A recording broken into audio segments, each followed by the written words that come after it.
Hello and welcome to another episode of Billy Watson TV. Today I will be interviewing Matt Landman. Through grassroots activism, film interviews, and international summits, Matt Landman has gained recognition as a leader in 5G and Geo-Engineering chemtrail awareness activism. He presents unprecedented and view-changing information directly from official documentation and accepted research. He created the social change documentary Frankenskies, bringing awareness to ongoing atmospheric aerosol injections, chemtrails, weather modification programs, and geoengineering. It's going to be interesting for sure. Hope you enjoy the show.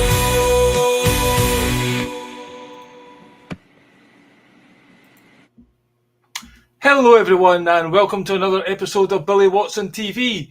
It gives me great pleasure to have a first-time guest on the show, although we did meet in Edinburgh when he was there to talk about weather modification and talk about his movie Frankenskies, so we'll get a bit into that. But in the meantime, welcome to the show, Matt Landman. Hi, thank you so much for having me on, Billy. It's a pleasure to be on. That's cool, man. So where are you based? Where are you in America? I'm taking it. Yeah, I'm on the west coast of America, kind of in the middle there, above California in southern Oregon. Okay. So obviously we've had some crazy stuff happening in that part of the world that's kind of went worldwide news recently, the old fires. Yeah, unprecedented. Yeah, before we get into that, let's just let you introduce yourself to the audience a bit more than the AI intro did there. What's your kind of background? I know you've had quite a few jobs in your time, but you're now a full-time activist. Yeah, I love the intro. I've been on a bunch of different shows, and it's I've never heard it sang that way. It's pretty amazing actually to hear it in song. So thanks, that was really sweet. Yeah, my name is Matt Landman. I about 10 years ago, it's about the 10-year anniversary, I devoted my life to becoming an activist and spreading the word on chemtrails and the truth surrounding chemtrails. Once I poked my head into it and realized that it was truth, nobody knew of it. Nobody had even heard of it. And if they had, they'd heard that it was a crazy conspiracy theory, and I wasn't having that. And it took a while to get some traction. You know, I started having little meetings and conferences and what have you, but really what got me on a bunch of shows and got me really getting my voice heard was making the movie Frankenskies in 2017. So once that came out, I had like a tool. You know, a lot of people don't want to hear a lecture or even look at a flyer necessarily, or tell them to go to a website. But if they have a movie they can go home and watch by themselves without you over their shoulder telling them what to think or how to feel, or how to perceive the information, then people are willing to do that, because that's how they are used to watching documentaries and being exposed to new information anyways, is a film, a movie, and it's 80 minutes long, just long enough but not too long. And when it came out in 2017, it was right at the cusp of when censorship was about to get totally crazy. So I was able to get some views on YouTube, and I lost my platform during COVID. What a shit show! Unbelievable! Like what happened during the lockdowns, how so many people just lost their library of stuff. But yeah, I'm really happy that I was able to get my foot in the door in 2017 and to have the film available as a resource during the lockdowns, because a lot of people started asking big questions, and then they were led to watch Frankenskies, and so many people were able to watch it when they're locked in their homes, and so people are really waking up to it. I've witnessed that a lot of people in the UK especially are waking up to geoengineering, weather engineering, chemtrails, what have you. I've analyzed it. I'll go on a little tangent and then I'll be done. What I realized is England is a pretty tight, or the UK in general, it's pretty tight knit. And so word gets around really easily because of villages and families and the culture and the pub, people talk a lot. Not so much in the United States. Like word of mouth isn't going to travel as easily from like LA to Florida to New York. It's not that cultural, like we're pretty, it's a melting pot in the United States, but it's not as culturally like limited in England. And so during the lockdowns, I think there was a lot of talk of like, not trusting the government, which people never really did trust the monarchy, I don't think, but that was like very real when things started getting shut down and people were losing their livelihoods. And then the jabs really was icing on the cake for people to start to waken up. So now people are reaching out to me from the UK and they really want to have like anti-geoengineering protests and Franken-Sky screenings. And there's this whole thing I'm witnessing over there. So to help that along, I'm going to be hosting a protest in London early summer. I hope I can see you there, probably like around May or something like that. And then also another thing that I think is helping with the awakening in the UK is they've been really blatant with it. Like there'll be such big periods of no sun. And then even last spring, the farmers could hardly plant because the fields were too wet. It's been too wet and too gloomy. And then to top it off, they came out, the Met office or whoever came out and said that it was the hottest June on record. People were like, I haven't seen the sun. Like, what are you talking about? So I think there's a real awakening going on there, and I think it's beautiful, and I'm happy to be a part of it. Yeah, they're mocking us all the time, obviously. But I think there's different things that wake people up. Obviously, 9/11 woke a lot of people up. I was on the David Icke stuff before that, so I was kind of on board when that was kicking off. But certainly the COVID thing was a big one to, although it wasn't a great situation to find ourselves in, on the flip side of that, it has made a lot of people start to question things a bit more. It's just crazy. I think you were actually quite similar, that you were awake to 9/11, because I've done a wee bit of research watching some of your podcasts. And then somebody talked to you about chemtrails and you're like, what are you talking about, So it's like, then you just look up and it's like, a couple of days ago, I pointed out to somebody, because he told you had the flu at Christmas. And I was like, maybe it was your body detoxifying. And you could just see like a penny drop, and just this guy's, all these dominoes are clicking, and I'm talking to him. Because sometimes you need somebody to just point out a simple thing. And then it's like, fuck, it's so obvious. Because I'm sure there's lots of people going around right now and there are lots of things in the sky. Like today, we were getting sprayed where there's lots of big lines going everywhere. And it just seems like a lot of people are just oblivious to this. So things like, obviously, what got you kind of your name, if you go to the effort of making a movie about something, that gives you a certain step up. That, this guy's serious, he's got good information, and, then people can research that information. And in fact, your movie isn't narrated by yourself. You're just kind of documenting what's actually officially been put out there, which is quite a good way to do it, because it's like they're telling you, lots of things, but when you're all pieced together in a movie, then it's like undeniable. So would you like to talk a little bit about the actual movie and why you made the step of making the movie and how you sourced it and pulled it all together? Because that must have took quite a bit of effort. Yeah, thanks, Billy. And there's so much that you covered there. And thank you. I didn't want to make a movie about me and be the narrator. I didn't even want to be in the movie. My friend who had helped with the editing, Nicole Vitrano, God bless her, she got me in the movie a little bit, but I didn't even want it to be about me. It shouldn't be about me. It shouldn't be like this emotional, heartfelt, like, it should be the facts. And so many voiceover narrated documentaries are shite. They're just so bad. I didn't want it to be that. So thankful that it wasn't. And I'm working on a sequel, Franken-Sky's 2 Climate Chains, like shackles, and that too will not have a narrator. And I hope that it can still convey the information properly and what have you. So you talked about how we wake up to chemtrails, and it took like a friend on the phone being like, what do you mean you don't know about that? And then I looked it up, and then I looked up, and then it just was like, boom, a kick in the face for me.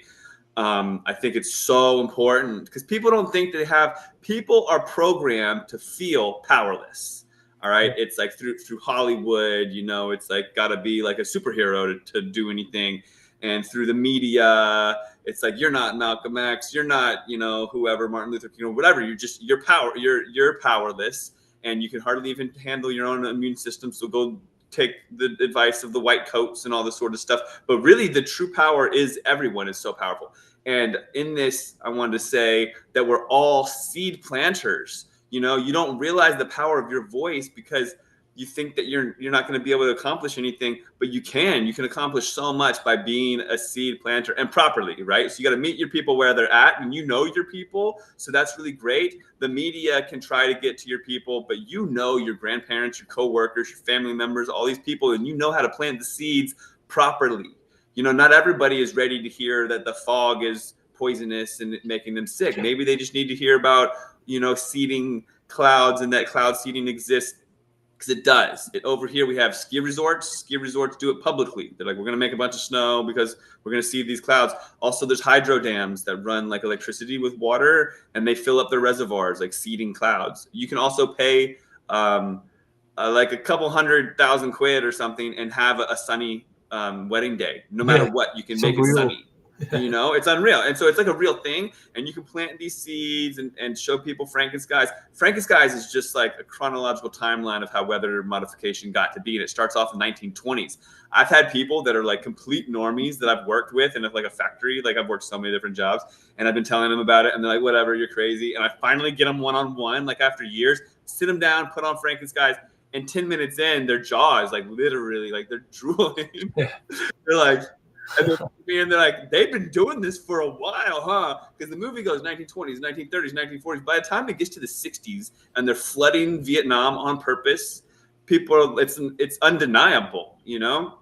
And so I think the history like gives you a nice reference point, and the movie is a good way to just like plant that seed for people, you know. Watch the movie Frankenskies, because people know about Frankenfood and that concept. And this is just kind of like the next step further. Oh, and while I'm on the Frankenfood topic, I want to say this one thing that I've been really resonating with. People think that, oh, no one's going to wake up to chemtrails. It's so hard, right? Because there's a lot of people walking around, they don't know. But people did wake up to GMO food. They know about Monsanto. Like, if you poll people on the street, they're going to know that GMO food exists. They might not be fully educated. They might still eat it, but they know that it exists. They've heard the word Monsanto. Like, some people have looked deeper into it. That's because anti-GMO activists did the work. They planted the seeds and they made their voices heard. And now it's labeled and it's a thing. You know, it wouldn't have been a thing without the activists. And so just like that, in that light, we're doing the work by planting the seeds with the chemtrail thing, one person at a time, one group at a time. And there is an awakening happening. And in our lifetime, there will be a point when people know that it's real, and that it's probably, they'll probably spin it and tell us publicly that they're doing it right when everyone's starting to wake up because they're cowards and whatnot. But it's fascinating. We're all playing our part, and I'm happy to play the role of, you know, trying to help people, like with the tool of Frankenskies, what have you. So how I got the movie going was a journey, of course. You know, it always is. I first was like, I'm gonna have a conference, and I had this first global chemtrails summit, I called it, even though I should have not called it global. It should have been worldwide. I don't even like the word global anymore, right? There's all these trigger words that I don't like. I don't even like, there's so many words, like cure, the word cure. Like, when you realize the word cure means to preserve something, like to cure meat, then you're not going to be saying, please cure me of my ailment, because you know the word magic. It's wild, the word magic, Billy. Like during the lockdowns, I don't want to go on too much of a tangent. During the lockdowns at my grocery store, they had an armed guard giving out masks at the door, right? Like requiring you to put on a mask. And I started, because I had to stand outside and wait in line with this, you know, bullets bullshit. It was just the only place I could get food. I had to like wait in line to get to an armed guard to tell them, look, I've got my scarf, leave me alone, or whatever, right? But I'm watching people go in with these blue medical masks, and they're all waiting to do it under this sign that says "in trance," like entrance. And they're like, oh, in trance, and their subconscious mind is so powerful. They limit their airflow while reading this sign that says "in trance." Nobody's snapping them out of their trance, right? Still, a lot of people are still wearing those masks, and it's because they're still entranced, and it's like embedded is the word magic. It's wild. So yeah, first annual global chemtrail summit in Vancouver, Canada. And I tried to get together all the activists. And then when I had all the people in one place at one time, I started realizing that, like, the movies, like, respect to Michael Murphy for making the movies, what in the world are they spraying and why in the world are they spraying? But I found flaws in those films that I couldn't share them with everybody. Like, my childhood friends work in government jobs or whatever they're at. And my grandmother, my mom, whatever, I didn't feel confident enough because it's too conspiratorial driven. There was a lot of things that were corollary and not causal there was a part in one of the movies where they were like, see this dead bush? It's definitely dead because of the chemtrails. Ah! And it was just like, okay, this needs to be a little more grounded. Even if that's true, a lot of people are going to be able to turn the movie off and call us nutters. It's a very delicate thing, people waking up.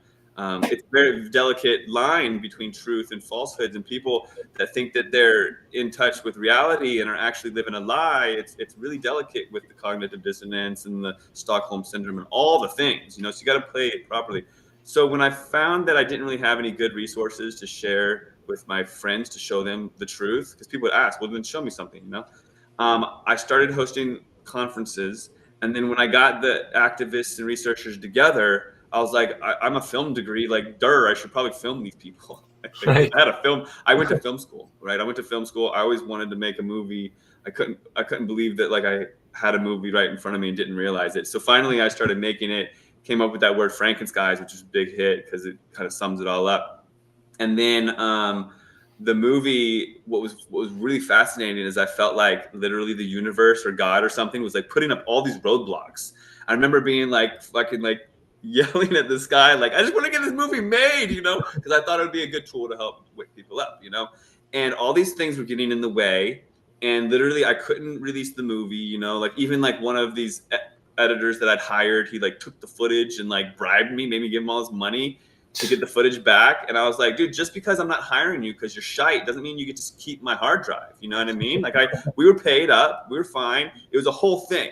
I find it as like a battle of light and dark, but I definitely think that the light runs circles around the dark. So it's meant to be, these roadblocks were meant to be, right? Because like 6 months before the movie was actually released, all of a sudden the mainstream media was like, geoengineering is the solution to global warming. And like just a few months prior, they had done this whole slander campaign on people who believe in chemtrails. Like it made the mainstream, and it was like chemtrail believers are nut jobs, right? It was like saying how crazy we were, but they were just priming the public because they literally showed them the exact same photos. Like the main publications over here is like Washington Post, USA Today, whatever. And those New York Times, these major publications showed pictures of chemtrails saying crazy conspiracy theorists think this is real. But then 3 months later, they showed those exact same photos and said, this is your cure to global warming. You're welcome. Scientists have a curative. It's called geoengineering. So it's like a synonym, chemtrails and geoengineering. But they're just like literally taking the piss saying, oh, we got the solutions for you. Not what those nutters think, but what we have, which isn't the same, even though it's the exact same photo. So I was able to use some of that in the movie, which makes them look really manipulative and dumb. Like they came out with 12 new cloud names along with that. And it's like, how can you come out with new clouds when clouds haven't changed unless you're changing them, And so I was able to plug this whole like narrative shift into the geoengineering mainstream space. It was able to be included in Frankenskies, which I think was meant to be. It was like God's plan or whatever. And so that was a funny bit. And the movie came out, and I can't believe that finally now it's getting more traction more than ever. It's like taking off in Romania and Czechoslovakia and what have you. And like I got it in a bunch of languages, but some countries have actually just ran with it and put it, like dubbed it themselves. And I'm really thankful that it's being seen. Yeah, I mean, there's lots of technology these days that helps translate things quite easily for people to share. I think on your YouTube channel you've got it in Turkish and a few other languages. So yeah, the more people that see it, the better, because obviously it's a worldwide phenomenon. A lot of people though would look in the skies and say, oh, what are you talking about? They're contrails, contrails, chemtrails. They don't see this chemtrail aspect of it, although certainly it seems to be evidence. If you look at it, when the spraying comes, the next thing you know, the skies are grey, next thing you know, it's raining. So, I mean, there does seem to be some correlation there, but what would you say about contrails as opposed to chemtrails? Well, the contrail chemtrail discussion is like, the chemtrail awakening. It starts with people like trying to decipher between the two, which is actually not accurate. But God bless them, and that's how I started off, and that's cool and all. But once you get to the bottom of that rabbit hole, come to find out, there's anything left behind the plane is some sort of chemical being laid out. So in the 1960s, the planes were using a lot of jet fuel to push the plane along, and they were making condensation trails because of the heat and the lack of technology and what have you. Today, you've got fighter jets, and the fighter jets that are like going into war and doing their thing in the military off of aircraft carriers. Those jet engines are on the very back of the plane. And so it's pushing the plane really fast, and they've got to take off really fast off the aircraft carrier. And there's a lot of hot air coming out there. So you can make some hot air and have a short condensation trail from a jet, right? But the passenger planes, like when you go to the airport, all the planes, all the different types of planes from all the different airlines, which there's a lot in Europe, I know, all those planes have what's called a high bypass turbofan jet engine. And these are very technologically advanced. They came out by General Electric and then Rolls-Royce. Rolls-Royce actually has this closed loop system where they'll sell you the engine and then maintain it. So if it gets messed up, they'll come and fix it, and you have a lifetime engine by Rolls-Royce through this very advanced. And if you don't mind, I'm going to jump over to 9/11. So these engines slammed into the Pentagon, 2 tons of titanium and steel each, and just evaporated, just disappeared, and didn't even break windows. So they're very magical, right? I'm just kidding. But what was interesting during 9/11 is people got it in their head that planes are full of jet fuel, and it's so much jet fuel, it's so hot that it can take down buildings and all this, right? Whereas I think that there's really not that much jet fuel in these planes, and they're not burning that hot, and they're not even burning jet fuel this whole time when they're in the air. There's technology that can keep these turbines spinning to keep the lift going over the wings. That doesn't involve, there's like compressed air and what have you, but these things are very efficient, and they're not blasting hot air out through combustion the whole time like we're told to believe, right? So the narrative is that these engines are blasting hot air, and therefore they can create condensation trails based on atmospheric conditions, and then they confuse you with science. Because all the way back to Edward Bernays, Sigmund Freud's nephew, we're told to trust the specialist, and people have bought that narrative. So we just get our degree in our specialized little thing, and then we trust the rocket scientist because we're not a rocket scientist. But if you look at it, the rockets are like it's a lot of bullshit we're being sold, right? And it's because we're not thinking for ourselves. Like we trust the dentist. The dentist doesn't know anything about nutrition. How is that even possible? How is it even possible that the dentist looks at you like a deer in the headlights when you mention nutrition? Because, I mean, like what you eat dictates how healthy your teeth are. It's like common sense. Come on. So it's like nutrition is very important. Weston A. Price learned that and showed the whole world and what have you. So it's like if you can't trust these specialists, then you have to wear many hats as a truther. And in doing so, you become multifaceted, which is beautiful, right? So becoming an aeronautical engineer or whatever, you start to learn that these high bypass turbofan jet engines, they're just creating lift over the wing by spinning these very efficient like propellers. Like if they weren't encased in a big engine, they'd just be a propeller spinning. And then how are you going to say that's creating heat? It's not. It's just creating lift. But because they're got this casing around it, people aren't very smart, because they're told not to be, and they're told not to think outside the box and just to like buy the whole narrative of the contrail, whatever. But these engines aren't producing the heat that we're told, and they're just creating lift over the wing. And it goes all the way back to the programming of 9/11 that these things are so hot and they're full of jet fuel, and the wings are full of fuel and all this sort of stuff. But the wings aren't full of fuel. They're not. Like wings break off, and if you watch a wing with all the technology, like with the flaps and stuff in there, they don't have fuel, and there's bladders inside of these planes that carry it. And then while we're on the topic of the planes, I don't think the planes are outfit to spray the passenger jets. I don't think these passenger jets are outfit to spray chemtrails, which is very fascinating because people get their apps. There's like flight tracker apps, and then they're like, oh, this must be this flight. And I've come to learn that like the billionaires who are running this program, they pretty much invented that app, and they own the app. And what's going on is when a plane gets old and it's going to be like auctioned off to someone else, the chemtrailing people buy those planes, and they don't remove the markings on the planes. They might even line them up with the app and continue spraying. And you don't know because you're not literally watching it go fly into the airport. It's going to the neighboring airport and landing. You don't know exactly what it's doing. So there's a lot of deception there. So people like think that it's passenger jets. This is a covert operation with unlimited funding. NASA has a budget. I'm on so many things at once, but I'll give you the microphone in a second. NASA has a budget of about 80 million US dollars per day. NASA has a chemtrail program called CARE, C-A-R-E. If that's not taking the piss, I don't know what is, right? And it's an acronym called the Charged Aerosol Release Experiment.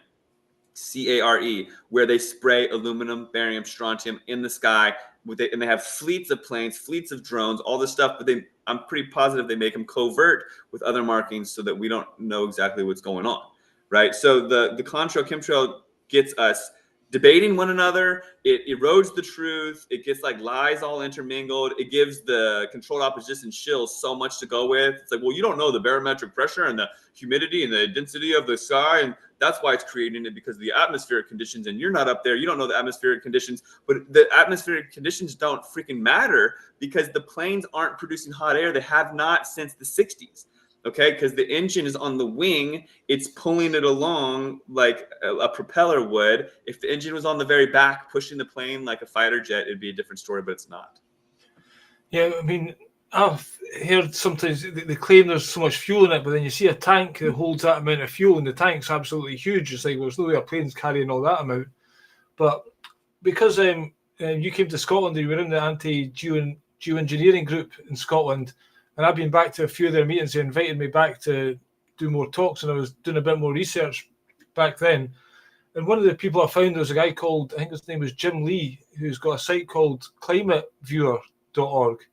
And he was talking about the fact that a lot of these, what you call chemtrails, he was calling them like it was from jet fuel. And it was when it goes to a certain icy patch in the sky that then it produces the long lines. So that he was claiming that they are doing weather modification. You know, their solution, because they're saying there's lots of planes flying and that's what's causing the earth to heat up. So that is a genuine problem. So their solution to it is to get these planes and fly them at certain temperatures through the cold ice patches to create the contrails to cool the planet down by day, and then no planes at night to release the heat at night. So what you're saying kind of contradicts that a wee bit, because some people claim that he's a bit of a shill, to put it bluntly, and you're disagreeing with that kind of analysis. But he's saying in the jet fuel you can't find these things like uranium and strontium and all the chemicals. But you're saying the planes that are spraying are specifically out to spray these poisons, and they're not commercial jet airlines. Yeah, so I haven't gotten to be like popular by talking shit about people. I try not to, right? But to like answer a direct question from you, I've engaged with Jim Lee for a decade now, 10 years. I've learned over time that there's so many avenues of the truther space that's co-opted. I think it's more well known in England and the UK because of like the 77th Brigade. And I heard even way back, like animal rights activists got infiltrated and they even like married in and had kids and stuff like that. And like, that was just animal rights. Imagine what they're doing for other things. Controlled opposition is very real. And it's heavy in spaces like chemtrails. Like, how else would they keep people so misinformed and in the dark about it? It's through confusion and by having different conferences and engaging with all of the chemtrail activists on Earth, including Jim Lee.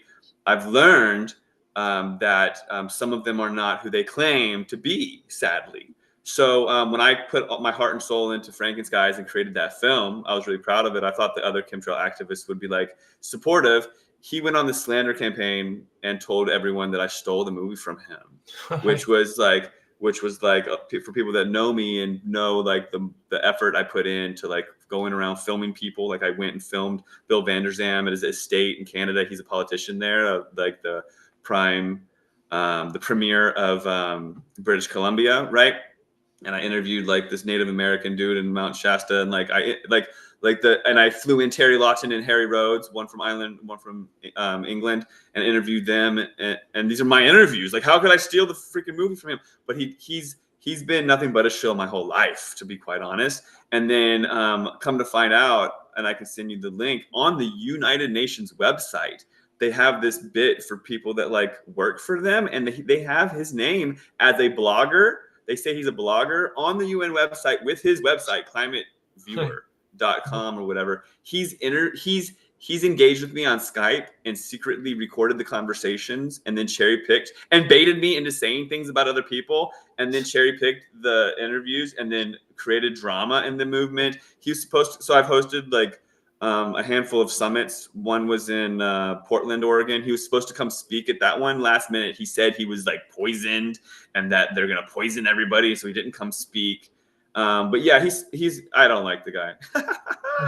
He's been like a thorn in my side forever, and I encourage people to actually just like ask him what he thinks of me and hear what he has to say, because he has no reason to say anything bad about me. Like I don't engage. Like there's been all these like there's this one shill network called Echoplex Media, and there's nothing but shills, and they have tried to bait me into like debating Jim Lee on their podcast, and it's like there's been all these opportunities for me to give him attention and stuff. Like I don't even whisper his name. He's born on an Air Force base too. But yeah, no, I don't trust him, and his stuff is inaccurate. And then if you look at the stuff that he says, and he gets on these big platforms and says these things, he says that like it's just an additive in the jet fuel, and that the chemtrail conspiracy theorists have it all wrong, and he's just all bad. Like some controlled oppositions like share truth, and then they control it through like this limited hangout, or through like throwing in falsehoods, or just not having people meet in person, or misdirection or whatever. But he doesn't even he hardly shares any truth too along with it. So it's like, for many reasons, he claims he is the number one guy and nobody knows more than him on the topic. So I kind of got taken down his path a little bit. Mm-hmm. And yeah, so it's it's interesting just to get your take on that, because I have heard somebody else, because previously I was researching and somebody claimed that the radars, there's a radar system, Doppler radar, and that can steer hurricanes and weather. And he was like, majorly, that is not happening, just forget about that. But again, the people who was telling me this were quite strongly believing in that. And I think I've heard you mention that as well. Would you like to talk about that aspect? I know it's a kind of different topic, but yeah, I have a lot of like evidence, which is like radar imagery of these Doppler radar systems influencing weather patterns. To blatantly say it's not true, to not give it proper investigation, it is very much true. A bit of that's going to be corroborated in the sequel film, Frank the Sky's 2 Climate Change. But these giant golf ball looking things, they look like a soccer ball, football thing, and they are on hillsides all over the place. And they claim to be predicting the weather, but in these different apps, you can watch the moisture patterns. And when these things are turned on, they're zapping the sky, and you can see the ripples go through, and they're pushing with microwaves. They're pushing storm systems around, even like building up storm systems to like make flooding, or exacerbating systems to make tornadoes and what have you. But they definitely do look to be influencing the weather patterns with microwaves. They're basically localized HARP stations is what they seem to be. And then they put them on boats, and they are always at the scene of the crime when there's some crazy hurricane or what have you, to say that those are not involved. And this isn't just my research. This is all over the place. Alaska Skywatcher, or I don't really know too many names that I can plug off the top of my head, but it's very much pretty known that these things are influencing at this point. So that's another thing. But yeah, he like what Jim Lee says. Basically, everything the opposite is true. He says that it's passenger jets only, and that's just the altitude and whatever, and that's all like this 77th Brigade like tactic is to tell you that it's the barometric pressure and the elevation or whatever. I saw a very fascinating thing. This is totally off topic, but I mean, not really, because it's all truth. Right when the lockdowns happened, there was this news in the UK that 77 cell towers, 5G towers, were destroyed by activists. Did you catch that? And so the whole world, before the narrative could even surface that maybe 5G was making people sick, like maybe, who knows, before that narrative even surfaced, it was controlled by the 77th Brigade, and they literally put their trademark on it by saying through their controlled news outlets that 77 towers were burned down by crazy conspiracy theorists, right? And no one had even came to that conclusion yet, right? It was so new and fresh. And then who is able to burn down 77 towers and not get caught? Who would actually be doing that? Like during the lockdowns, it was pretty fabricated in my eyes, you know. Like, had it been like 2 cell towers, I would have like bought it. But 77 towers, you know, in the height of it, I found it very fascinating. But what that does is it gets normies being like, oh, these crazy conspiracy theorists, they're getting really violent, you know, and they're actually thinking that these cell towers are making them sick before the facts have even surfaced that they were, you know what I mean? So they control the truth, they twist it. And I had a conversation earlier with a friend about controlled opposition. And once you start to learn about their ways, it's this beautiful spiritual thing, because the darkness always shows itself. The darkness shows itself, and you get to learn how to discern. So your gut instincts, and you get to cultivate your discernment. So then you're unfoolable. You literally become unfoolable. And they always have their trademark things. Like if I go on a show, a podcast, like I've been on roughly 700 podcasts since I came out with Frankenskies. And if I go on a show that later I realize I didn't trust that show, they start the show off with fear. They say, oh, Matt, you get death threats from being an activist, right? Like, have they ever threatened your family? And I'm like, that's how you start your show? Like, literally? Like, that's really not very uplifting. But it's trauma-based mind control, and they have a script, and they're always very easily outed if you just know how to look for the signs. But, like, honestly, judge a tree by its fruits. Like, follow Jim Lee, follow other people, follow Dane Wigington, you know. But if you know that anthropogenic global warming is a farce, and then that's being used as a Trojan horse to implement all these things like net zero and whatnot, then if an activist is out there with a huge platform saying that anthropogenic global warming is real, then, like, you know, use your gut discernment. Same with all these other things, like whether it be whatever it is, like, you know, the truth that resonates within you, it's in your DNA. You don't have to take my word, but you asked, so I told you. Yeah, that's cool. And some people claim that, well, I've seen a couple that go around with, like, they call them orgonite pyramids, and they're placing them in certain beside cell towers, and apparently this is stopping chemtrails in the sky and changing the world through orgonite. And some people would then say organ isn't a real thing. And William Reich apparently discovered this life force energy, but again, there's so much misinformation and stuff out there. It's hard to know what to believe sometimes. What's your thoughts on the whole organ can clear the skies and that kind of thing? You're not making me any friends, Billy. Obviously it's bullshit, but let's just talk about it. Okay, so I love Wilhelm Reich. I have a lot of his books. His books are really weird to read, but he's amazing. And I talk about Wilhelm Reich in my film Frankenskies, because of his cloud busting technology and life force energy through orgone. It's all real thing. Ether, his studies on ether and all that stuff is amazing. But like these little plastic things from China, like, come on. And I've been on shows with these people, and I'm like, dude, this guy's so, like, we call them like federal agents over here or whatever, you know, but you guys call them 77th Brigade, I think, or MI6 or whatever. But these people are like, a lot of them are just what do you call them? Useful idiots.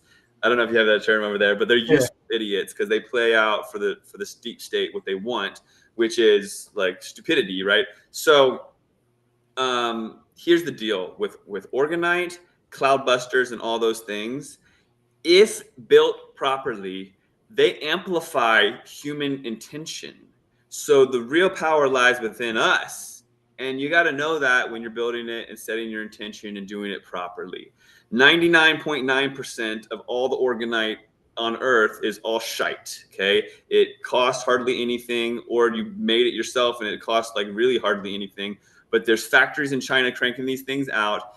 And what better means of like fooling the public? So you say you have a cell tower getting put up next to your house. You're like, oh, what do I do about this? It's like one person, myself, is saying you can petition the city. It's just like if they were putting in like a highway next to your house, or a stop sign. You want the stop sign put in because your dog got ran over or something. You go to your town, you get it put on the the talking points or whatever. People can come in and speak and vote, and you can have the tower not put on your house based on different things. Unfortunately, the main thing that they want to talk about with cell towers is how they look, aesthetics, right? So you can't go in and be like, it's giving my child leukemia, but you can be like, it's ugly and lowering my property value, and then they'll be like, oh, it's ugly. Oh gosh, like can we make it look in a fake tree? And then they put in hundreds of thousands of dollars to make it look like a fake tree.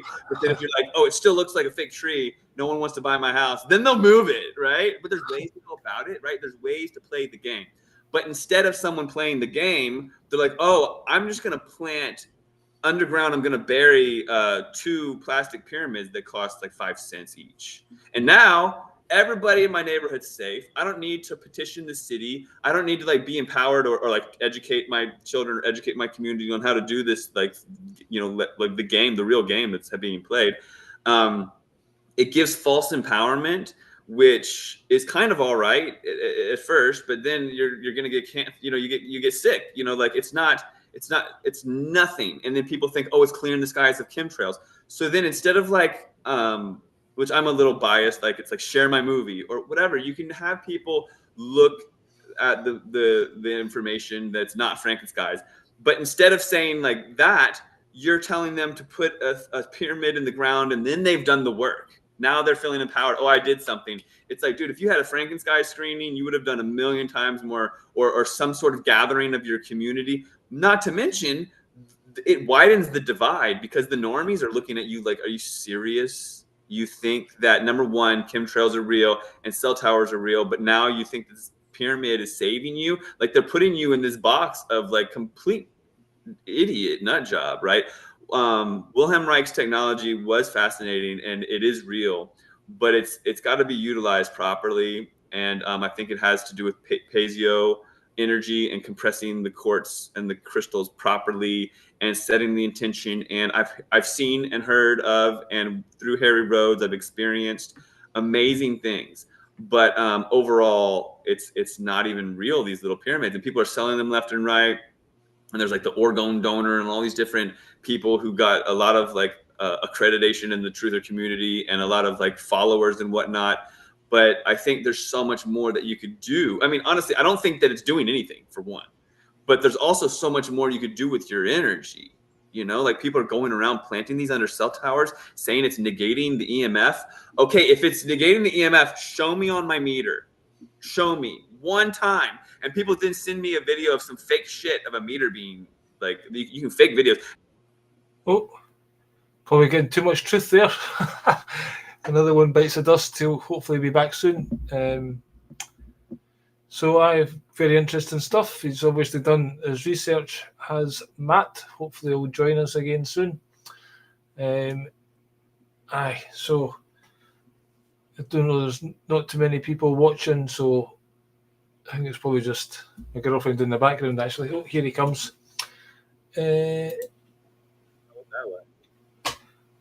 Yeah, it usually happens when people are getting too close to the truth. Yeah, all of a sudden I was gone. Basically, what I was saying is the pyramid in the ground, it doesn't do anything with my meter. Like I have EMF meters. I've gone through like a few in my life, and the one that I have now is called an acoustometer. It's around $500 US dollars. Very sensitive, and it measures XYZ, like a field of EMF radiation, which the EMF is in a field. So if you get a really cheap one, it's linear, so it's not very real. You're just pointing it at and trying to get a reading. So it's important to get the expensive one to get the field reading. But like if I'm measuring a cell phone's radiation or a reading off a tower, and someone comes in with like a huge orgonite pyramid or whatever, it does not impact my meter at all. And the meter's reading the radiation. So, and also I've never seen it clear the sky of chemtrails either. That's just all talk. But so, yeah, I don't believe in that. And I think it's actually a PSYOP, and it's doing a really good job of what a PSYOP does, which is PSYOPs are very multifaceted, but most of them are like to disempower you, to take away your power by like, not by like, so here's one thing that's really spiritual, but I'm just going to get off my chest. We're beings of resonance.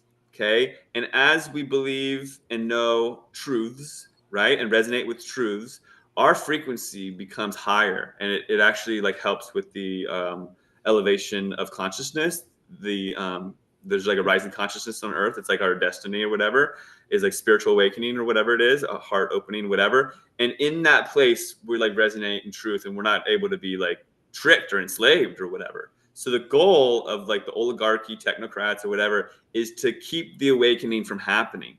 And so by getting people believing lies after lies after lies, they're embedding in their spirit a lower vibration. Falsehoods are like not truth. So they're not in that resonance of truth. So they're literally trying to bog us down with falsehood frequencies. And the more that you believe in, or even like believe in celebrities that are like Satan worshipers or whatever, all this sort of stuff, the more that your frequency gets bogged down and the less aligned you are with truth. But if we are fully aligned with truth, we're like resonant beings of like, we're like co-creator, like almost like magic. Like we can manifest and become really powerful spiritual beings. And that's what they don't want. So it's all this like spiritual playing game. And that's why these psyops are created, is to get people that think that they're truthers actually believing lies. And it keeps them from resonating to further truths and from like literally having like higher clairvoyance and what have you. It's like people like Alex Jones or that get put in place as a kind of gatekeeper and keep you swirling around in a certain level, and you can't get to the next level because you're suffocating in bullshit. So back in the day, I mean, people would say the Spanish 1919 flu was quite coincidental with radio waves, and then there's television, and then we had cell towers, and during the lockdown, it seemed to be an essential job for 5G tower erectors. You know, they were seem to be essential to go out and put up these 5G towers that have appeared in every town which weren't there before. What do you think is the effects of each one of these different technologies? And moving on, 6G, 7G, is that in the plan? And what are these different waves and how do they affect us? Great question. So firstly, 5G will take a lot of time to be fully launched. And anything beyond 5G is probably just like renaming and rebranding 5G. Like the actual millimeter carrier wave, once implemented, it'll have like repeater stations everywhere in every home with all the smart tech. Every Wi-Fi and phone will be repeaters of the signal. Like this scaring us into like, oh, watch out for 6G, 7G. That would be like using light waves and whatnot. Like the technology of 5G is going to take decades to fully roll out. And that means we're like immersed in a microwave. And I don't think anything will be beyond that. That'll be like tech really, like it'll be just everything is instant kind of thing. So as an activist, I've been able to learn firsthand about EMF radiation. So when I was a chemtrail activist, that was my first passion. And I realized after some time that chemtrails wouldn't necessarily like keep me going, wouldn't pay the bills. And I didn't want to just keep it in the matrix. Like I was a waiter at a sushi restaurant and I worked for my friend who had a cannabis company. And like, I'm not trying to work all the time. And I wanted to be like an activist with my money too, and like make righteous money, you know? And I didn't know how to do it. And I kept trying to figure it out, but I learned about 5G and I actually became an anti-5G activist. I was going to City Hall and different communities talking against 5G. And then I learned about anti-radiation, like EMF blocking, like 5G EMF blocking clothing. And I got so jazzed about it. I had no idea that there was a whole market for it in Asia. And when I learned about it, I took all my money and I went to Thailand because I thought I could find it in like the textile industry there. And at first I had copper fabric because it was cheaper and I thought that was the way to go, but it's not good for making clothes. I learned later it's too brittle and all these things. But first I had this sheet of copper and I learned how to say fabric made of copper in Thai, in the Thai language. And I went over there and I went to all these different, like this is like third world. It's like the dumbest thing I've ever done. I went all over Bangkok with like all my money on me and this copper fabric. And I would go up to all these different booths selling just like cotton, textiles, and silk and stuff. Like they had no idea about this. And I learned how to say pa tordai tong dang, which means fabric made of copper. Tong dang is copper. So I'd go up and I'd go pa tordai tong dang, show them the copper shiny fabric, and they'd look at the copper and they go tong dang, like looking like I'm crazy, and like grab the copper and like look at it, it's like copper shiny fabric, and then they just be like, Nini, which means no, you're crazy. Like, no, like, no, what the fuck, you know? And eventually I learned that there's a whole industry of it in China and Korea and Japan. They've been doing it for years, especially with pregnant women and pregnancy aprons and all this sort of stuff. And in China, they tell me, I couldn't find like the paperwork or whatever, like saying this exactly, but in China, they say that it's a law that in China, during your certain trimesters when you're pregnant, you have to wear this silver apron so you don't have an autistic child. And I realized that China's communist. They don't want autistic children because then they'd have to like take care of them, and you know. But in the U.S., everything's business, big pharma and everything. So they create autistic children. They're like they game for it actually, because then it's a strain on the system and it's a bunch of money for everybody paying to keep these people, whatever, going. You know, it's like the over here capitalism and big pharma like run, but over there communism is totally different. So anyways, I started making, finally, I found some connections and I started making EMF protection clothing. And it was like this blossoming company for me in 2017 and 18. And then in 2018, I finally launched the company making just these blackout Faraday phone bags. You put your smartphone or any phone inside this bag, and it gets no signal because it blocks out the signal with the silver fabric, because the silver is dense enough to block the EMF radiation. So you don't get tracked, you don't get radiation, you don't get text messages, no Bluetooth, no Wi-Fi, no nothing, right? And I was jazzed on this. And on September 19th, 2019, I came out on Coast to Coast AM, this big radio show in the States. And I launched the company and sold a whole bunch of phone bags. And I came out with caps as well, like baseball caps. But the phone bags were like my big item. And I sold the crap out of them. I sold them all over the world. And I was really jazzed about them. And everybody was happy. You put your phone in the phone bag and it kills the signal, right? No signal coming from these phones. Well, then in March 2020, when the lockdowns happened, all of a sudden, everyone's told you got to be stuck in your homes. You can't come out, you know? It was all over the world, really, around like mid-March. The whole world was just like, we're doing these lockdowns. And I was living in California at the time. And I'm running my company still, you know? And I'm like, okay, well, I'll just do it from home. It wasn't a big impact on me, but I really felt for like the people in the service industry and all these sort of things, just told to go home. It's nuts. And almost immediately, I started getting emails in March 2020. My phone bag doesn't work, Matt. And I'm like, what do you mean? What do you mean it doesn't work? They're like, well, every night I put my phone in the bag next to my nightstand and I sleep. And then in the morning, the alarm goes off and I take the phone out and then it gets all the text messages, ding, ding, ding, ding, ding. But now the phone's sitting there and it just rings through and people text me, it goes right through the phone bag. And I'm like, oh, you must have had a manufacturer's defect. Just send me the phone bag. I'll send you a new one, right? I did that for a little while, but come to find out the phone bags just stopped working. They don't work anymore, right? So I'm like, I didn't have any clue. I was like, I had all this inventory that people would no longer want anymore, because the point of the blackout Faraday bag is you put it in, it blacks out the phone signal. Nobody wants it if it's just going to keep ringing through. Even though, you know, it's still kind of cool, whatever. It's not working. So yeah, I was like, I was pretty devastated. So I contact my manufacturer and they said, oh, it must be because they're rolling out 5G and the signal's getting stronger. We'll double the layer of silver. So I got 2-layer phone bags. And I was like, oh, these will work forever. Cool. They're twice as strong. So I start contacting everybody that has a phone bag, and faulty, especially everyone that's emailing me making threats and stuff, because that was happening. People get so upset. They're so waiting to get scammed. They're just like, you're a scammer. I'm going to find out where you live. I'm like, oh my God. Let me just. The fact it was working and it didn't work, then that proves something changed. Another bag. It was working, didn't work, you know, but people are upset. Oh, and some people were like ordering, I was sending them, and then they were getting them and they weren't working because it was like during that time. They didn't know at first, whatever. But like, you know, as the timeline goes, pre-March, I was selling them, they were working. After March, they weren't, right? And so I doubled them up and everybody's worked. And then I got a big investment inventory because I was like, these will work forever.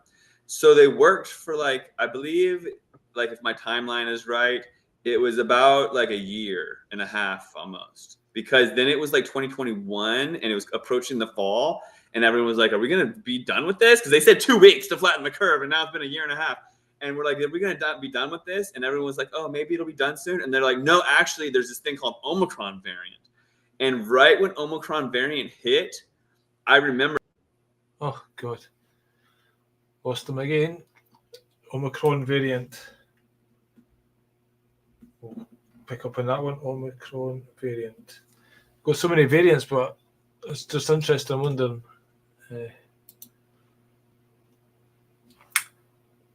Omicron variant. I remember specifically because I was at a trade show right when the Omicron variant was coming out, and I was selling my phone bags, and all of a sudden people come and they are like, I'm like trying to sell these phone bags, and I'm like, yeah, just put your phone in, it blocks out the signal. It's 2 layers of silver fabric, you know. I put the phone in the bag, and it didn't work, and people start messaging me, it doesn't work, your phone bag, and it's just like deja vu, literally reliving March 2020, and I'm like, how is this possible? How is it even humanly possible that all of a sudden, and I started contacting people, did you get a new phone? Like, no. I'm like, oh my gosh, so your software upgraded and it's doing a new 5G signal thing. And then I started learning about 5G. I was forced to. And come to find out 5G makes your phone like a little cell tower. So now your phone's like repeating everyone's signal around it and amplifying all the signal around because the millimeter size carrier wave, which it depends on your carrier. Some of them are a few millimeters, some of them are down to a millimeter, but it's measured now in millimeters when the signal before was measured in centimeters, so it's drastically smaller. And by being drastically smaller, it's more absorptive. Okay, so it's absorbing into trees as it hits them, and buildings and people. So it's absorbing instead of going through you. So to learn about EMF radiation, you can learn about the size of carrier waves. There's like AM radio waves, FM, Wi-Fi, and all these signals, and they're actually measurable in their height. AM radio waves are 100 feet tall. They go through everything. They just go through things. FM radio waves are 10 feet tall. They just keep going through things. But when you keep getting smaller and smaller and smaller, Wi-Fi, it goes through stuff, but it's impacted by things. It still goes through things. But 5G, it absorbs into what it hits. So as they rolled out the 5G and this absorptive carrier wave is penetrating my phone bags, but also absorbing into the people. And then I had to all of a sudden adapt again and evolve again and make a new phone bag. So the 2 layers of silver wasn't working. So I had to make a 3-layer bag that incorporated new metals because 3 layers of silver wasn't even doing it. So I had to make a new phone bag that was silver and copper and nickel and 3 layers of metal fabric. So then I had to keep prototyping it because it was like leaking through and like there was Velcro. Like some of them would work with the magnets for like a couple weeks, but then it wouldn't. So the signal was getting turned up worldwide. Okay, not just in the United States, but worldwide, the signal was getting turned up, and everybody's phones was emitting new form of radiation and way more radiation than before. But mind you, this is a new form, a new type of radiation, something the world has never been exposed to before, right? So I started to really scratch my head, and I had to come out with about 6 or 7 versions of phone bags to finally get to a phone bag that was copper and nickel and silver and the disclosure and all this stuff, because it was like adapting to it was unreal and remarkable. So then in retrospect, I started doing all this analysis and research, and I came to the conclusion, not just the theory, but the conclusion that the 5G turn up was actually making people sick. It was definitely doing that, and it was making people lose their taste and have all these symptoms, right? That sickness was rebranded and pushed down our throats, and all these things happened, but I'm confident that the low-level radiation sickness symptoms were prevalent throughout the world in 2020, 2020, 2021, 2022, and it might even be happening right now. But I learned firsthand through adapting my phone bags what was going on. And it's like I'm in such a very unique situation and position to see it all unravel that like some people have theories. And like I went to university and I got a master's degree in business administration. I took a really heavy statistics class, and like the numbers eventually speak for themselves in statistics. Like you can have a corollary relationship, but later it can become causal, and you can like literally learn through numbers like, oh, this isn't just a coincidence, right? And that situation that I was in, that how I learned it, it wasn't just coincidental. I talked to a lot of people and learned a lot of things, and I'm confident in saying that the official narrative was very flawed during that time. So it could almost be like the COVID thing could be many facets. One, they wanted to get a poison dart into everyone, and who knows what's in those injections, but also as a way to kind of disguise the 5G turn up and installing the things, and then people getting sick and blaming it on this imaginary COVID, and then going to get a jab, which has probably got heavy metals in it, which again, tied in with the 5G, is probably like putting metal into a microwave kind of thing. So, yeah, it makes for a depopulation agenda, or certainly making people iller to go and take more pharmaceuticals and business, whatever the agenda is. These phones that we've got, a lot of them say they've got 5G on them now, just magically. Or is there a difference between the old phones and a new phone that's got 5G, or is these phones, is it actually for the phone and Wi-Fi is 5G, or is it for something else, do you think? Do you think it's making faster downloads, etc., or is that just another cover story? Well, no one has said that their phones have gotten faster. I've polled people on social media, and no one has reported faster. A lot of people say their phones are slower. To answer your question, I think the older the phone, the better, no matter what, because of the technology that's in it. Like the phones that are being sold now that are like, this is a 5G phone, definitely has 5G tech in it. The phones that are like you can turn your 5G on and off and all that sort of stuff, I think that it probably has older chips in it and it's not as strong. And the older the phone, the better. There's things that are like Wi-Fi that say 5G, and I think 5G on the phones is a lot different than 5G on the Wi-Fi, but they're called the same thing. Okay, so the 5G on the Wi-Fi, I think is like 5 gig, it's like 5 gigahertz or something like that. Maybe I'm getting this wrong, but 5G on the phones just means 5th generation. So the 5G phone just means 5th generation, and like anything can be kind of branded under that, like different like speeds and stuff is just like, oh, this is the 5th generation, right? And what's confusing about it is 4G LTE, which almost everything is 4G LTE. LTE stands for long-term evolution. And in that long-term evolution is 5G. So 4G LTE is kind of 5G as well. I just recommend, like, if you really care, which a lot of people don't, but if you actually do care, your phone has a SAR rating, SAR, and that is like standard absorption radiation, whatever, how much radiation you absorb of being on the phone. And you can look it up on the internet, your model number phone, and your the radiation level that it outputs. All the phones are different, and some phones are actually made to not put off hardly any radiation. And so if you're gonna carry the phone around, which I don't have a smartphone, I got rid of mine years ago and I never looked back. I've got like wired internet and I've got a landline, and I do things very basic and simple. I spend so much time on the computer already, I don't need that thing in my pocket. But everyone's different, and I get it. You know, everyone's first thought is like, what about grandma? She could die in the middle of the night. It's like, come on, really? Like, is that really the fear that you're going to go with? But I hear that a million times, and I get it. But the landline does work. Grandma could call the landline. I don't know. But yeah, I encourage people to mitigate their exposure, especially the children. Like, you're passing on some information you're not even very like aware of. Like, you don't know enough about this to hand them the tablet.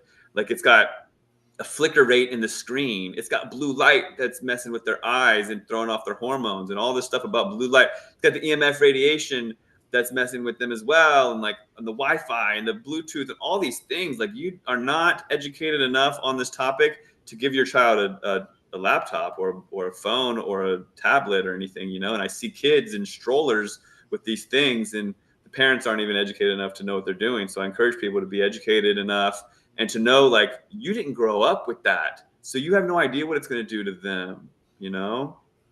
Yeah, I mean, I've had you on for an hour. It's went really fast. There's a couple of more things I'd like to ask, because I know it said just have you for an hour, but like I had, you know, the earpod things, and then I seen a video of like what it's doing to your brain, and I was like, all right, I'm putting them down. And then I've got a job as a postman, so I walk around and I want my music. So I got like a Bluetooth speaker, and I was like, I had to be hooking it, so I hooked it onto my bag. And I noticed about 5 or 6 hours into the shift, I started to get this kind of foggy headache. And like the next day, I was like, all day I was suffering. And basically, it got to the point where I've just ditched it and I'm using the ones that, like you've got in just now. And that's never came back. So I was like saying, that's probably that Bluetooth speaker. What would you say about Bluetooth specifically, and what that's doing, just being in the field of it? Again, it's just disorientating our kind of natural energy field. I mean, for what it's worth, and I know this is just like my personal story, but I became EMF sensitive from living and working next to a smart meter and sleeping next to it, and I started having like heart palpitations, and I'm pretty sensitive to EMF. You know, I can go to a coffee shop and be on the laptop, and I'm fine, but after like an hour, I feel edgy. I can feel it. And if I'm around Bluetooth for like 5 minutes, I can feel it. I can feel this like edginess. I get heart palpitations, especially in someone's car.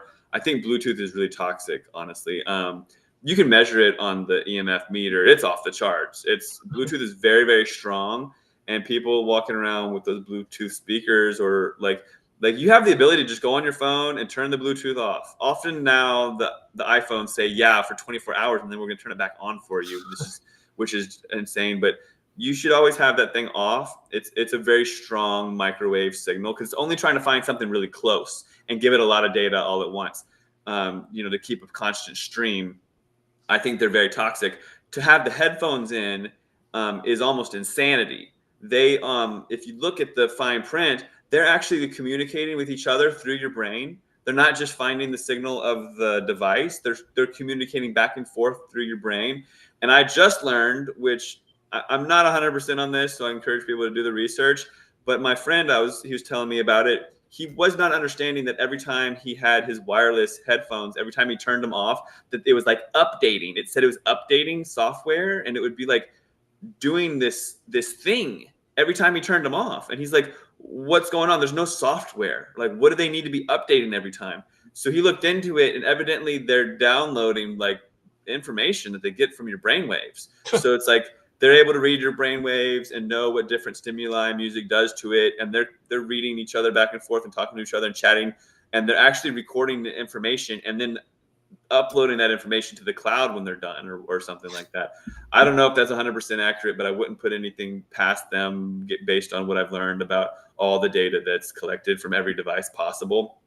But just the radiation thing, like, I mean, growing up, they said, don't hold that thing next to your head too much. And John McCain, he was a US senator, he ran for president. John McCain got a tumor in his head right where he held his phone. And then he got it removed, and then he told everyone about it. And then he got another tumor there, and he had brain cancer, and he died. There's a movie, Generation Zapped, and they talk about breast cancer. And there's tumors that women get that are the exact footprint of the phone that they keep in their bra, like at a right angle, like little tumors at a right angle, showing the exact footprint of the phone. And women, like, please, these phones are getting way stronger than before. Okay, like things that you used to do or things that your parents did, or oh, I didn't feel it when I was a kid in high school. They're emitting new technology, much smaller carrier waves that are much more absorptive, much more impactful to the human body. So if you're wearing your phone in your breast pocket, you're asking, I mean, in your bra, you're asking for trouble. You know, if you have it on you all day long and it's that close to your skin, you're asking for trouble. There's you can do live blood cell analysis. People have been doing live blood analysis to show the EMF impacts of having your phone on you all the time. The blood cells actually get morphed and they can't do the job that they're supposed to do. There's all sorts of studies. One of my favorite studies regarding EMF radiation, because everyone's like, oh, I don't believe in this sort of stuff. One of my favorite studies was done by the National Institute of Health in the United States. Is like an institute, you know, not just some conspiracy theorists in their backyard or whatever however you want to think people work. And they studied the utility workers who install cell towers. Okay. And I have this data. You can find it easily, but also on my website, actualactivists.com. I have a 5G section. It's in there, and it's titled like a suicide utility workers study. And so they couldn't figure out why utility workers were committing suicide at a very large rate. They found out that it was from this nested case study. They like picked like a certain group of people to study and follow around and did their research, and they found that the average suicide rate was 10%, which is very, very statistically significant, because if you do a sample set of the population, only like 0.01% commit suicide. Like 10% was very, very significantly high, like exponentially high, like insanely higher than they expected, right? And they studied it and realized that the people installing these cell tower panels, like 5G panels, they get blasted with this EMF radiation, but it's so much that their biological clocks get all jaded and messed up, and they never know what time of day it is, and so they never create these nighttime chemicals like serotonin and melatonin and happy juices, and they get really depressed and end up killing themselves. And it's like a study proving this, saying that this is what they've concluded, that EMF radiation leads to depression, right? And these people were just like the canaries in the coal mine, because they're exposed to so much of it that they're even when they're not around it, their bodies can't adapt or create those happy chemicals. So then you get these teenagers that are on their phones all the time that are showing high levels of teen depression, and people don't see the elephant in the room. EMF radiation causes all sorts of harm. It causes mold to grow like 800 times faster. There's all these different studies on what it does. There's infinite studies like on what it does to the blood-brain barrier. They were putting ink in the brains of rats and then exposing them to low-level radiation. It showed that it just leaks their blood-brain barrier. It becomes porous.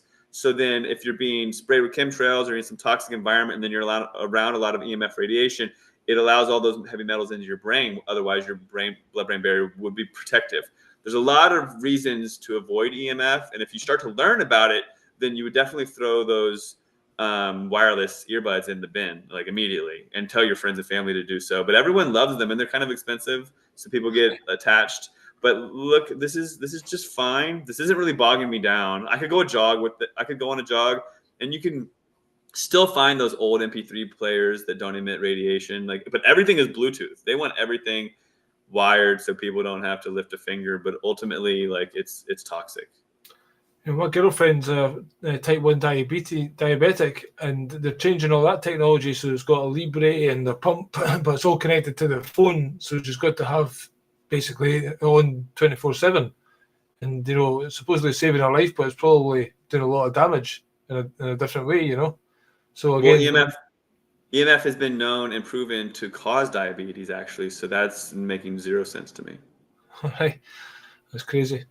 Just before we go, we started the talk about the fires, and there's lots of people these days kind of discovering that the electricity in Britain's supplied by the national grid, and these energy companies are just brokers and they own the meter. They're not creating electricity; it's all paid for, and they're just billing you for it, and the prices are skyrocketing, so everyone's poor. And then they threaten you if you don't pay it, they're going to come and install a smart meter in your house. And this is pay as you go, but it's smart.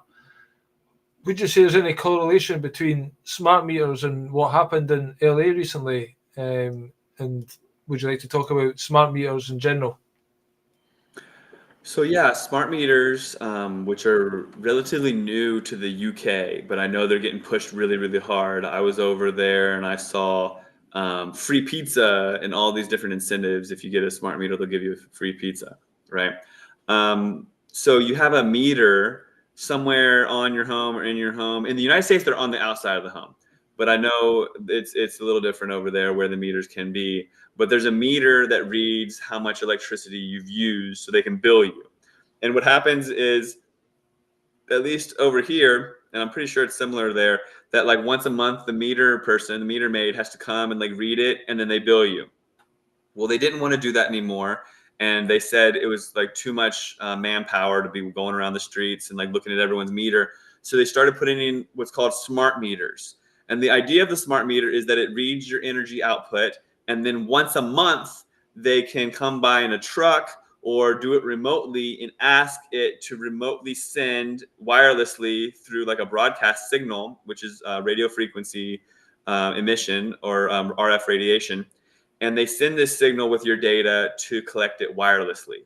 So each month they're supposed to get an output of how much, and then they look at the reading of what you had before, and they're like, okay, we're going to bill them, 50 quid or whatever based on, the power usage. So then the smart meters started evolving. There's all these different models of smart meters. And now the most popular one is they put it on your house and it sends a signal out about every 5 or 7 seconds. Like it's always updating. It's always sending the power company a reading. And it's a really strong signal of RF like radiation. It's like super strong, like being near a cell tower. and they send it out every 7 seconds. And if it was sending it out like constantly, it would be illegal. But when they measure the reading, they average it, and they're like, oh, well, it's only sending it out every 7 seconds. But it like, it devastates mitochondria, it like severs DNA, it's like bifurcates cells, it like splits cells, and I mean, it's so strong. So it's like, it's toxic. So you should, if they're putting a smart meter on your home, you shouldn't like live next to it. You should live on the other side of the house, and your children, same thing. And if you can opt out or say no, then I highly recommend it. So the smart meter also, it surges dirty electricity through the home, and you have dirty electricity coming out of the outlets. And so you don't want to like sleep next to the outlets if you have a smart meter. And that's a thing. I think it's doing a surge of dirty electricity every 5-7 seconds to get a feedback loop to get the measurement of how much electricity is going through the house or whatever. It's not necessary to do that all the time, but it does it, and people think nothing of it. So the smart meters also have on them in the inside a lithium ion battery, which I'm learning that lithium ion batteries, even like really small ones, like bicycle ones or even ones on little stuffed animals and stuff, they can heat up really bad and explode. And when the war situation, I mean, it's not a war, it's genocide, but the situation in the Middle East with Yemen and Gaza and Lebanon and whatnot. So when they started to attack Lebanon, the first thing that was done is this very advanced operation where the mainstream media said it was pagers exploding. And the mainstream media said that pagers were intercepted like nearly a year before, and explosives have been planted in them. And they tracked the pagers, and then knew that the pagers were with the Hezbollah people, and exploded the pagers in the people's pockets. Well, then the next day it started leaking, 3,000 plus people. The next day it started leaking that it was not just pagers, that it was cell phones, walkie-talkies, and also solar-powered home installations. So I started wrapping my head around what was really going on there, along with I experienced where I lived in Talent, Oregon. We had similar fires to what happened in Los Angeles and Lahaina, Maui, where the water was turned off, the electricity was left on, and these homes are turned to dust, and the trees are left behind. And at first I thought it was directed energy weapons, and I started really digging into it and learning and becoming a forensics investigator, because it seems that truthers have to wear many hats. And it's like, they don't want us to wear many hats. They want us to stay in line and just be one thing, but we have to if we're being fed a bunch of lies.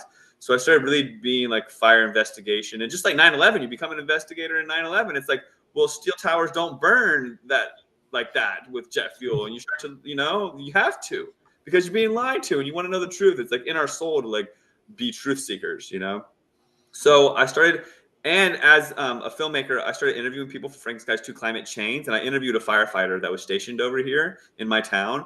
And he ended up helping me because we went back to the fire wreckage that's still, like, some of it's still rubble.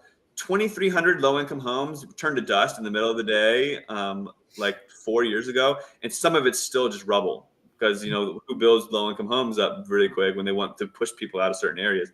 So I showed this firefighter friend the rubble, and started asking him the questions. And I started coming to the conclusion that these smart meters actually played a role in these fires, it seems.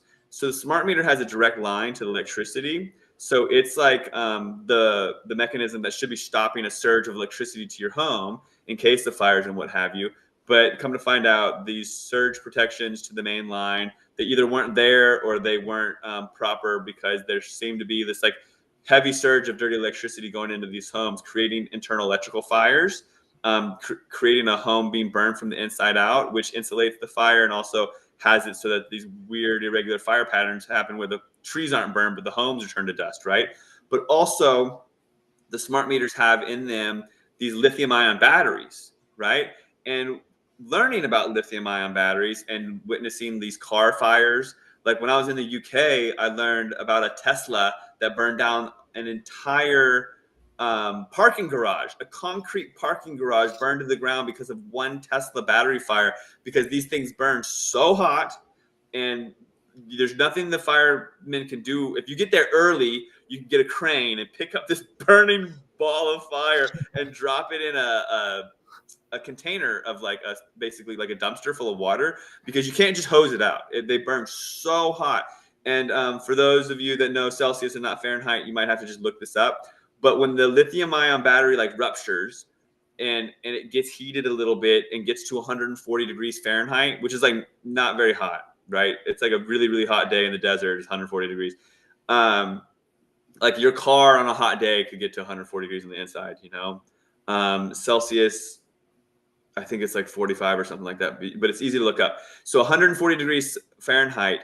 After that, the lithium ion battery has this thing called thermal runaway. And that's a nice search term, thermal runaway.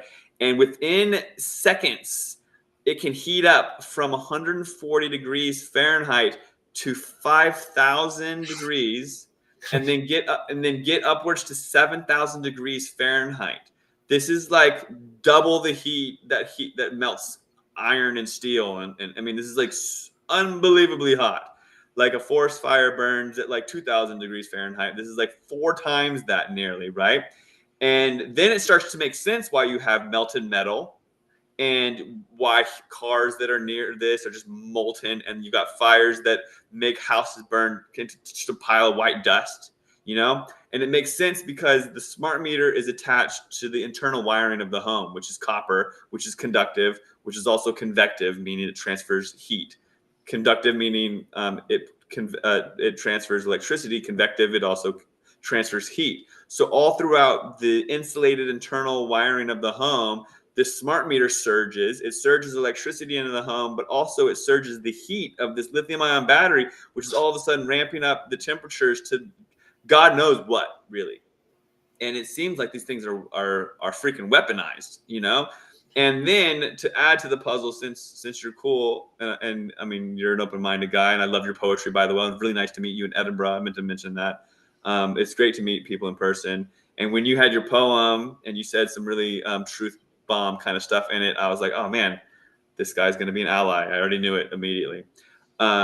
Because people were singing and doing things on the microphone and giving their speeches, and Billy came and spoke and was very uplifting in Edinburgh at the first stop Geo-Engineering gathering in Scotland. And so I also learned through my social media followership. I've got almost 100,000 followers on Facebook now. And over the years, people have reached out to me with amazing information. And I've had 2 people reach out to me that are ex-military, that have these military spec infrared goggles. And they've taken them into neighborhoods. And I saw this video of a smart meter with the military spec infrared night vision goggles. And it shows that each smart meter has an infrared flicker on it. It's called an IR designator, infrared designator. And these things are used in war. So you can put them on a helmet of a friendly, or you can put it on a thing that you want to hit with a targeted laser strike, right? And it's basically like a lightning bug's like very unique flicker that can only be seen with the certain technology goggles.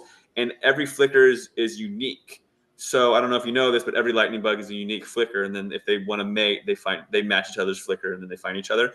But it's like a fingerprint. It's like flick, flick, flick, flick, flick, flick. And no other smart meter is actually going flick, flick, flick, flick, flick, flick. It's doing something unique to itself. And in doing so, they all have a unique unknown fingerprint that people can't see unless they have these military scope goggles. But to wrap up the whole directed energy weapon, if they are involved in this, which it seems like they may be, not to the point of like it can't hit blue things, because I think that's a psyop, and like come on, they invest billions of dollars in these lasers. Of course, they can hit blue things. But what I think that these laser strikes might be doing is they can, through the infrared designators, pick certain homes and not pick certain homes. That's why Oprah's gotten untouched, right? And they can superheat these lithium-ion batteries in the smart meters, just like what happened in Lebanon, and then cause them to explode, just like what they did in Lebanon. And then if you've got superheated, exploding smart meters all throughout neighborhoods, you're going to have internal home fires at 7,000 degrees. You're going to pulverize neighborhoods. You're going to weaponize neighborhoods. And then you can scratch your head and act like nothing's going on, while, of course, turning the water off so that nothing can be done. And all the evidence is destroyed, right? So that's what happened in Lahaina, Maui. That's what happened in Talent in Phoenix, Oregon, where I reside. And that's what happened, I believe, in Los Angeles. But the alternative narrative is also psyoped. The mainstream narrative is psyoped. There's disinformation abound. And it's up to us to trust what resonates and to cultivate our own gut intuition in situations like this, because there's going to be more of them. And the truth is like a lion, really. You let it out of the cage. That's all you got to do. That's fascinating stuff. Ultimately, it seems like we're in a war. Just to wrap up, who are we fighting? Who's doing this to us? And can we win? And what is the solution? I know it's a big question, but what would you say? I mean, it's crazy. Why? Who's installing this? Who's setting these off? And what's their ultimate aim? Yeah, I get it. For people to be able to talk about this like nitty gritty kind of stuff, especially like chemtrails and 5G, the truth behind all of it, and the fires too, it takes a lot. And when you're coming to people and they want to know the who, what, why, where, when, how, and if you don't know the answers, then they're just going to belittle you and put you back in your box. It is important to be able to have answers like the who and the why and all of that. One thing to really grasp is this attack. It is a spiritual war. It's coming at every angle. The water's fluoridated. Even our clothing is plastic and messing with our biofield. Our soil, our rainwater, our weather is weaponized. The frequencies around us, the media, like Hollywood, all of it. Every single avenue that they can do, they're attacking the children, brainwashing them, programming them with the cartoons, every single thing. It's daunting and it can be really scary. It can put you in this place of fear. But then ask yourself, why would they be doing all that they do? It's because they, which we'll talk about the who in a second, they're absolutely terrified of you. They're afraid of you coming into your spirit and understanding really what's going on. Grasping, understanding is another word I don't like to say. So to grasp what's really actually happening, once we come in and are fully enlightened and resonating with truth, we're unfoolable, but we're also unstoppable. And with that comes our spiritual gifts. And in this spiritual battle, they don't want our resonance to get any higher, or they lose. They're not able to steer our future and control us and keep us in this tight little frequency, because the evolution of consciousness, it wants to break out of this radio station that we've been tuned to all this time. And the powers that be, they lose their grip if we do. So they are absolutely terrified of our heart opening, and it's in the stars. It's in our DNA. It is what is going to happen, but they're going to try to lower the frequency with fear the best they can to try to escape karma, because they've been baddies and they know it. And they think that they can escape karma by not having an evolution of consciousness, because if they keep the density here, they think that they can keep it for another cycle astrologically or what have you, and to keep their people in power. You know what I'm saying? So the who, I think it's people and entities working with dark forces that are basically the opposite of light. There's people that are here to bring the light and to rise the vibration, which I believe you and I are those people. There's a lot of people that don't even realize it. Oh, brother. So awesome. I love it. Yeah, that's what a memory. That's in Edinburgh when we met, of course. Wow. It feels like what a year that was. Like, I've grown and evolved so much in 2024. Like, that was at the very beginning of me getting a real big kickstart in my further awakening. Like, it's always a process, right? But the who are I don't think we won World War II. I think that the powers that be wanted it to look that way. And if you look at Project Paperclip and how NASA and Hollywood and MK Ultra was handed, I mean, the keys to the nation were handed over to war criminals. That doesn't make any sense, you know? And if you really look at it, it seems like that the war was just elongated, and it was definitely a war against humanity, a war of light and dark, a spiritual battle. And the powers of darkness, they knew that they could never win unless they played the long game. So they're trying this transhumanism thing to keep the population dense, to keep the spirituality dense, and to keep the frequency from rising. So really, the who are like the darkness. It's like Satanists working in conjunction with darker, lower vibratory entities. And we are, the higher vibration, like rising consciousness in physicality expressing itself, but also here to rise frequency and to win this battle of dark and evil. So that's my answer to that. Did I lose you? Did we lose you? Did I say too many good things that we kicked the host out?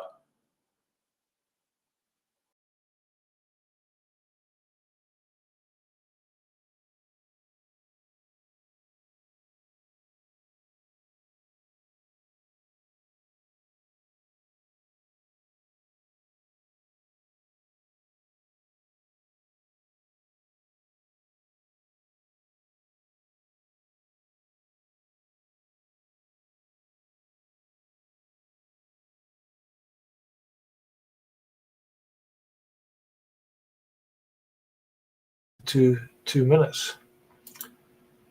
This is why I got shadow banned, I guess. That's gone.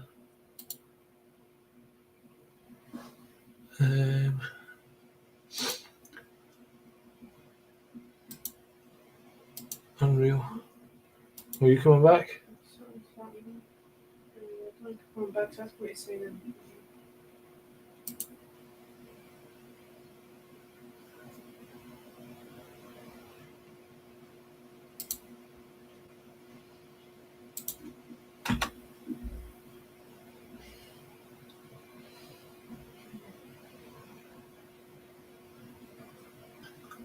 No, I'm not coming back. Let's sign in. That's very strange. That's weird, but that shouldn't affect the Wi-Fi, should it? Having to sign in. I just don't know what's happening. Oh, there we go. It's coming back. Aye. I'm trying to remove him from this thing so he can sign back in again.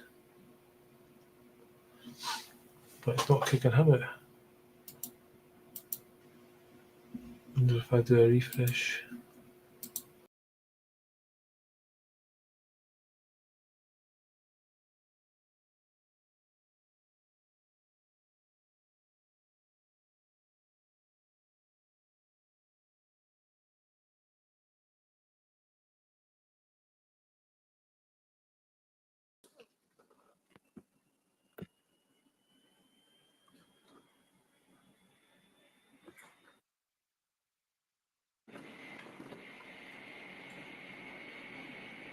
Hello? Hello? All right, well, that was weird. Guess we're gonna.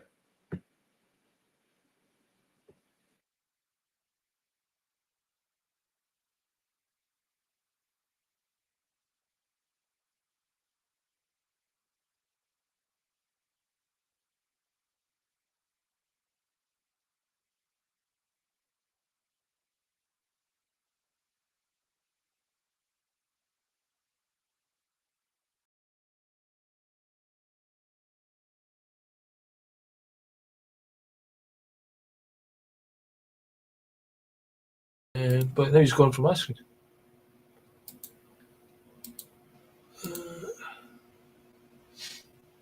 Now he's gone from here. You saying you're still seeing him? At the moment, there'll be a bit of a time delay, I suppose, but at the moment, it's Aye. still seeing him. Well, he's. Oh, no, he just came out of it. Aye. Let me try and contact him. Come here. Let me see.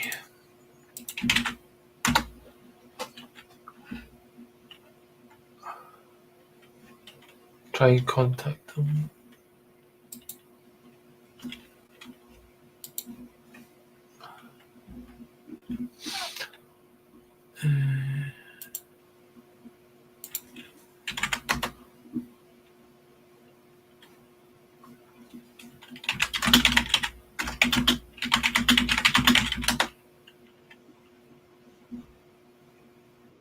Hello. Yes, hold on 2 seconds. Hey, can you see me? Yeah. Yeah, hey. Right. Yeah. Basically, something weird happened there. My Wi-Fi shut off, and all wow. the screen coming up asked me to. It was reconnecting for 2 minutes and sign in. Something I've never seen before. Basically. Oh, no. So anyway. Well, just to wrap up what I'm saying is it's a battle of light and dark, and there's pervasive darkness on Earth, and that's why we've been called here, and we will win. The rising consciousness is going to win, but the darkness might have to try to lower the frequency the best they see fit because they don't want to face any karma. But we're here to help show humanity the way, and it's humanity's destiny to rise from this occasion. So we're here to win. And I appreciate you having me on. Definitely, we definitely hit some amazing points and ruffled some feathers because they pulled you and pulled me and pulled back and forth. We definitely said some amazing, important things. And I hope people can find me on my websites. I have frankenskies.com to watch my movie, and then Matt Landman for Facebook. And I also have a new, yeah, great. That's a nice bio for me there. Just down the Frank's bottom there. Guys, and then actualactivists.com. And then I have an EMF protection clothing line as well, Sparrow, which is a Latin word for hope. But I also have a brand new UK supplier. So please check out Sparrow Gear, SPERO gear.co.uk for the London-based Sparrow EMF protection clothing line. Give that some love or bookmark that for the holidays or whatever you see fit. Really excited about that. And if I didn't say, I've got a new podcast, wakingupwithmatt.com. I'd love to have you on, Billy. And with that being said, I really appreciate you having me on. Yeah, it's been really great chatting to you. You're a wealth of information and you've done your research for sure. And yeah, I learned a lot as well. So thanks very much for that. And it's been, yeah, a pleasure having you on. And maybe we'll get you on again sometime when you're even further down the rabbit holes. So Great. thanks I for look that. forward to it. Thanks everyone else for watching. And we'll see you in the next one. I've got Saul Luckman on this Sunday at 9 o'clock. So tune in for that one. In the meantime, cheers and out. Bye-bye.